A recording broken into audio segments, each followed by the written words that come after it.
Welcome back, dear students and scholars. In the earlier ASC 330 videos, we built inventory cost and assigned that cost using cost flow methods. Now we reach the next question. After cost is recorded, is that amount still recoverable? This video is about valuation and estimation methods. We will cover net realizable value or NRV, lower of cost or market or LCM, the retail inventory method, the gross profit method, and a few special cases. Cost is the starting point, but recoverability decides whether that cost still belongs on the balance sheet. Inventory can lose utility after it is recorded. Goods may be damaged, spoiled, obsolete, or affected by a market price decline. When that happens, the recorded cost may no longer be recoverable through sale. ASC 330 requires the decline to be recognized in the period it occurs, not delayed to a later period just because the accounting team is hoping the problem quietly disappears. Valuation testing protects the balance sheet from carrying inventory above its recoverable amount. In simple terms, inventory should not pretend to be worth more than the business can reasonably recover. Here is our learning path for video 5. First, we separate the two valuation models, NRV and LCM. Then we apply the NRV test and the LCM corridor with ceiling and floor limits. After that, we move into estimation methods, especially the retail inventory method and the gross profit method. Then we review relative sales value allocation, selling price exceptions, stripping costs, and the warning that tax inventory capitalization does not automatically equal US GAAP inventory capitalization. This video is about valuation and estimation, not cost flow selection. That foundation was built in the earlier videos. ASC 330 uses two valuation paths, and the correct path depends on the inventory cost method. For most inventory methods, such as FIFO, average cost, specific identification, and most standard cost applications, the test is lower of cost and net realizable value. For last in, first out or LIFO and retail inventory methods, the test is lower of cost or market. This distinction is very important. Do not apply NRV to LIFO inventory and do not apply LCM to FIFO inventory. In exams and real close work, using the wrong model is often the first step toward the wrong number. Net realizable value or NRV is the expected selling price less all costs needed to finish and sell the inventory. The formula is expected selling price minus completion costs minus disposal and transportation costs. The selling price should reflect an ordinary sale in the normal course of business. Completion costs are costs still needed to make the goods saleable. Disposal costs may include selling commissions, brokerage fees, or other direct costs of closing the sale. Transportation costs include delivery charges the entity must pay to transfer inventory to the buyer. NRV is not replacement cost or fair value. It is an entity-specific estimate of what the company expects to recover. The lower of cost and NRV test follows a simple sequence. First, identify the recorded inventory cost. Second, estimate NRV using supportable evidence. Third, compare cost with NRV. Fourth, decide whether to carry inventory at cost or record a loss. The arithmetic is simple, but the evidence matters. Expected selling price, completion cost, disposal cost, and transportation cost must be based on the best information available at the balance sheet date. Guesswork is not a valuation policy. If NRV is lower than cost, the write down is recorded immediately in the period the decline is identified. Let us apply the NRV Mini Case for Orion parts in 2028. The recorded inventory cost is $78,000. The expected selling price is $82,000. Completion cost is $5,000 and disposal and transportation cost is $2,000. So NRV equals 82,000 minus 5,000 minus 2,000, which gives $75,000. Because cost is $78,000 and NRV is $75,000, the write down is $3,000. The entry is debit loss on inventory write down or cost of goods sold for $3,000 and credit inventory or inventory valuation allowance for $3,000. The loss is recognized now, not later. Now we shift to LCM, which applies to LIFO and retail inventory methods. Under LCM, market starts with current replacement cost, but replacement cost is not used blindly. It is constrained by a ceiling and a floor. The ceiling is NRV, which prevents inventory from being carried above the amount expected to be recovered. The floor is NRV minus normal profit margin, which prevents an excessive write down that shifts future profit into the current period. After adjusting replacement cost to stay within the corridor, the company compares cost with market and uses the lower amount. LCM is a controlled replacement cost test, not a free shopping trip through market numbers. The market corridor is the heart of LCM. The ceiling equals NRV. So market cannot be higher than the amount expected from selling the inventory. The floor equals NRV minus normal profit margin. So market cannot be lower than that floor. Replacement cost is used only when it falls inside the corridor.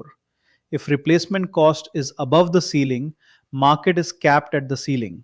If replacement cost is below the floor, market is raised to the floor. This corridor prevents two problems: overstatement on the high side and excessive write down on the low side. Let us test three items using the LCM corridor. Item A has cost of $100, replacement cost of $88, ceiling of $95, and floor of $83. Replacement cost is inside the corridor, so market is $88 and LCM is $88. Item B has cost of $60, replacement cost of $42, ceiling of $62, and floor of $52. Replacement cost is below the floor, so market is raised to $52 and LCM is $52. Item C has cost of $45, replacement cost of $55, ceiling of $42, and floor of $36. Replacement cost is above the ceiling, so market is capped at $42 and LCM is $42. The valuation test must also be applied at the right level. Item by item testing is the most common and usually the most conservative. In some cases, testing by major category may be appropriate when products are functionally related and substitutable. Testing total inventory as one group is only appropriate when the facts support that level and the result clearly reflects income. ASC 330 does not require item by item testing in every case, but the selected level must be applied consistently. If the level changes and the effect is material, the company should consider whether disclosure is needed. The danger is grouping too broadly and hiding losses on weak items inside gains on strong items. Inventory write downs affect profit immediately. The basic entry is debit loss on inventory write down or cost of goods sold and credit inventory or inventory valuation allowance. The debit reduces income and the credit reduces the inventory carrying amount on the balance sheet. Write downs are often presented in cost of goods sold, but a material write down may need separate presentation or note disclosure for transparency. The write down establishes a new lower carrying amount. Under US GAAP, do not assume that later recovery in value automatically reverses a prior inventory write down. A write down is a measurement correction, not a secret reserve for future bad news. The retail inventory method estimates inventory cost by converting ending retail value back to cost. Retailers may maintain records at both cost and retail because tracking actual cost for every item can be difficult when there are many items and high transaction volume. The method first tracks goods available at cost and retail, then computes a cost to retail ratio. Next, it estimates ending inventory at retail by subtracting sales and other retail deductions from goods available at retail. Finally, it multiplies ending retail inventory by the cost to retail ratio to estimate ending inventory at cost. The method is practical, but it must be applied carefully because small ratio errors can create large inventory errors. The cost to retail ratio is the bridge between retail value and estimated cost. The basic formula is cost of goods available for sale divided by retail value of goods available for sale. Under an average cost retail method, beginning inventory and net purchases are included in both the cost and retail columns, so the ratio blends older and current costs. Under a FIFO retail approach, beginning inventory is excluded from the ratio because the focus is current period purchases. Under the LCM retail version, net markdowns are excluded from the denominator, producing a more conservative cost estimate. If margins differ significantly by department, separate ratios should be used. One blended ratio across very different departments can turn into accounting soup. Markups and markdowns matter because they change the retail base used in the calculation. Net markups are generally included in the retail denominator, increasing the retail base and lowering the cost to retail ratio. Net markdowns are included under the average cost method but excluded under the LCM retail approach. That exclusion produces a lower ratio and a more conservative ending inventory estimate. Sales are deducted from the total retail value of goods available to estimate ending retail inventory. The key is to identify which retail method is being used before deciding how markdowns affect the ratio. Markdowns may be normal promotional pricing, or they may be evidence that inventory has lost utility. Now, let us apply the retail inventory estimate for Metro Home in 2028. Beginning inventory is $60,000 at cost and $100,000 at retail. Net purchases are $140,000 at cost and $250,000 at retail. Net markups add $50,000 at retail, so goods available for sale are $200,000 at cost and $400,000 at retail. The cost to retail ratio is 200,000 divided by 400,000 or 50%. Sales are $250,000 at retail, so ending inventory at retail is 400,000 minus 250,000 or $150,000. Estimated ending inventory at cost is 150,000 multiplied by 50%, which equals $75,000. The LIFO retail method combines retail estimation with LIFO price index layer logic. First, the company computes or selects a price index. Second, it calculates ending inventory at current retail. Third, it restates that ending retail value to base year retail by dividing by the index.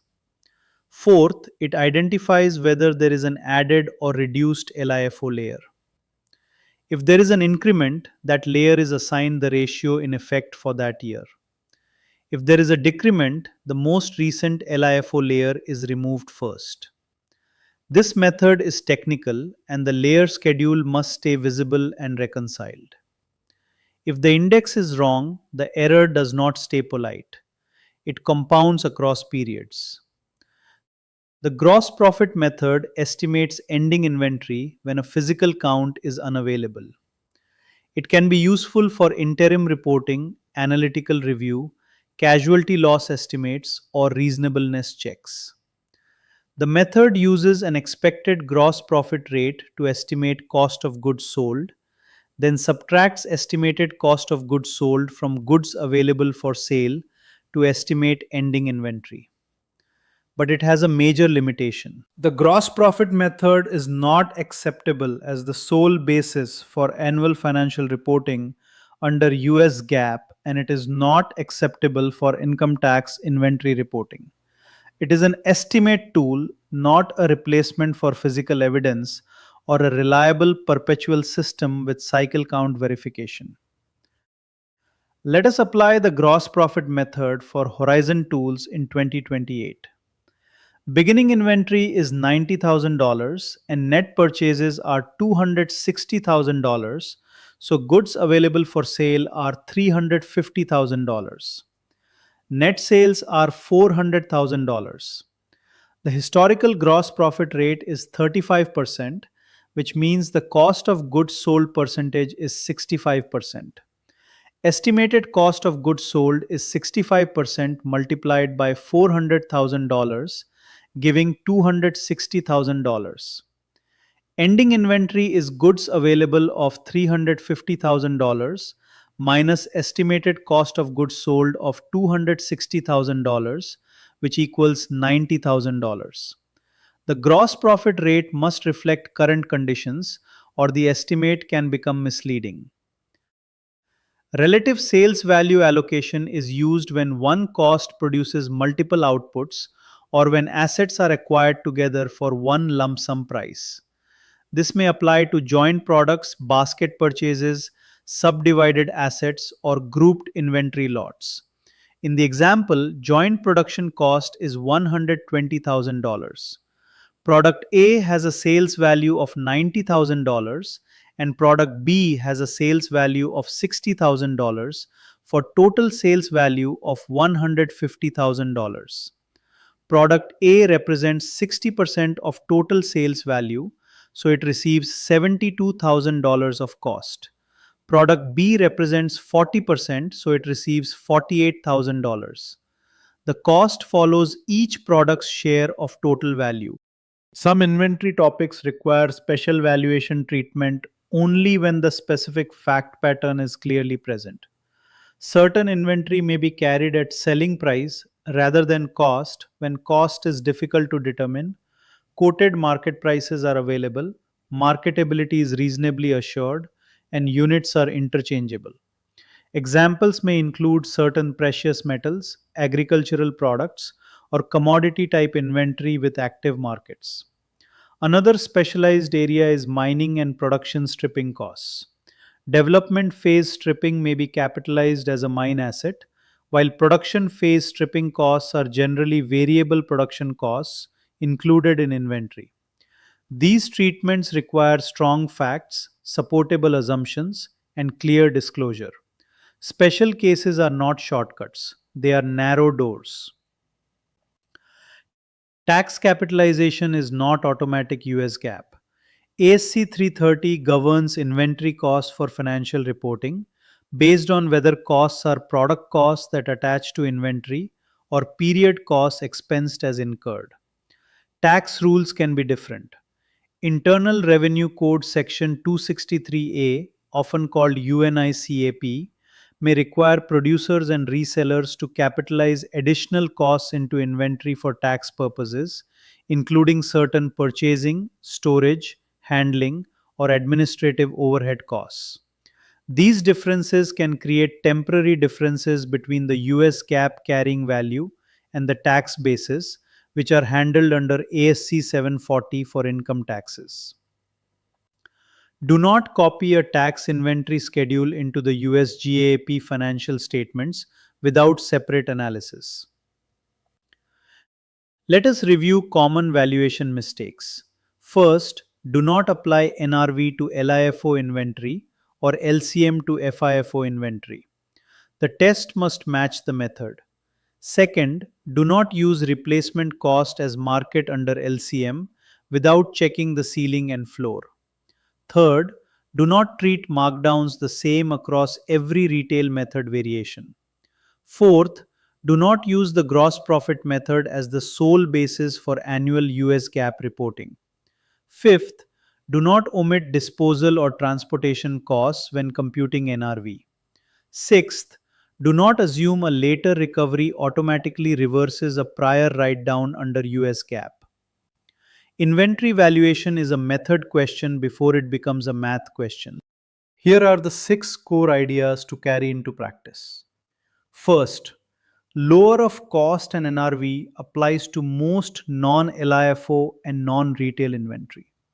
Second, LCM applies to LIFO and retail inventory methods. Third, under LCM, market means replacement cost constrained by the NRV ceiling and the NRV less normal profit floor. Fourth, the retail method estimates cost using the cost to retail ratio, and markdown treatment depends on the method variation. Fifth, the gross profit method is only an estimate tool for interim periods, casualty losses, or analytical review. Sixth, special cases require strong facts and disclosure. Next, we move into ASC 330 practice questions and cases, where these valuation models become exam style problems. If this lesson helped you, please like the video, subscribe to the channel, support the course, and share it with colleagues who are learning US GAAP. I will see you in the next ASC 330 lesson.